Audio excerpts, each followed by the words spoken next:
पाकिस्तान के अंदर आयन है कौन सा?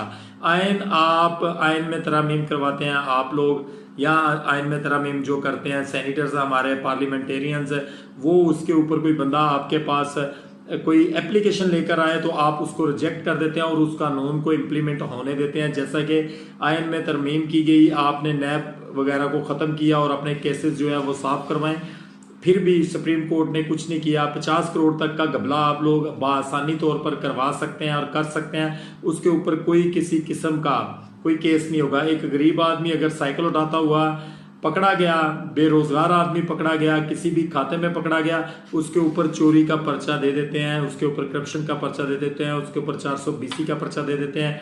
लेकिन पर्चा नहीं है तो सियासतदानों के ऊपर नहीं है। 50 करोड़ तक का जो गबन किया जाता है उसके ऊपर कोई पर्चा नहीं है। आप जिसको मर्जी चाहें 50 करोड़ रुपए तक का टीका लगा सकते हैं। आज